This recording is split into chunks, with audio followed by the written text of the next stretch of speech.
Hi, my name is Joe Montanti, and today I'll be doing my presentation on formaldehyde.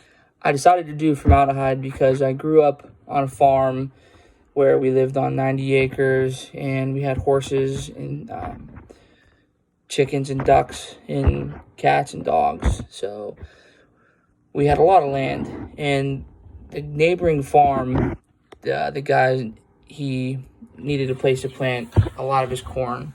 So what we did was we had him plant corn, he mowed our grass for us, blah, blah, blah, blah. And what he did was he would always put pesticides on the crops so that they could grow and not die from the pests that are in the air and that can harvest on the corn that will kill your crops and could potentially kill your cows. We had to always watch ourselves, my brother and I, around a little after July 4th so that we didn't catch the pesticides and get die. So formaldehyde, for you chemistry buffs, it's also known as methanol, and it is an aldehyde, which means that there's a carbon that is double bonded to an oxygen, and that a carbon is also connected to two hydrogens that are on each side. Formaldehyde is mostly used in food, drugs, pesticides, and it's realistically mostly used in labs because it's very dangerous and it could potentially kill you. The globally harmonized system labels it as a health hazard, corrosive hazard, skull and crossbones, and it's flammable.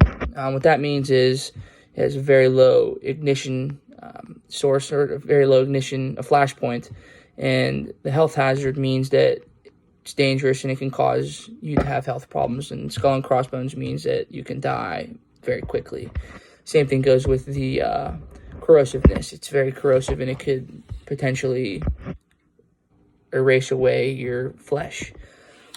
OSHA and NIOSH have set out standards for it. OSHA has a PEL of a ceiling of 5 parts per million, and STEL at 10 parts per million, and a time-weighted average of 3 parts per million. NIOSH has an IDLH of 20 parts per million, a time-weighted average of 0.016 parts per million, and a ceiling limit of 0.1 parts per million. For PPE, you got to watch wearing PPE. You have to wear tightly fitting goggles, a face mask, protective gloves, and clothing so that it doesn't get on your skin and erode away your skin. For respirators, you have to follow the respirator standard, also known as 29 CFR 1910-134. And that'll give you how you have to protect yourself from it. Only use this chemical under a fume hood. Do not breathe in the chemical fumes or mist or vapors. Do not get it in your skin, eyes, or mouth. It could potentially kill you. Keep containers tightly closed in a well-vented area, cool where there is no heat or ignition sources. This chemical can be carcinogenic in certain amounts.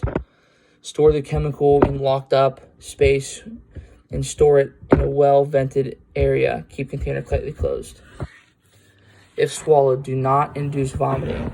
If you induce vomiting, it can come back up and erode away at your throat, potentially causing you to get holes in your throat and not be able to breathe correctly and get it to your lungs.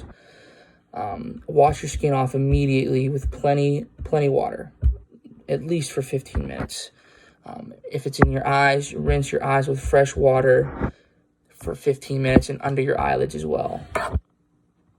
If the chemical is spilled, make sure you're wearing PPE when you are entering the area where it is spilled so that you're not breathing in the mist or the vapors. Evacuate all personnel to a safe and secure location.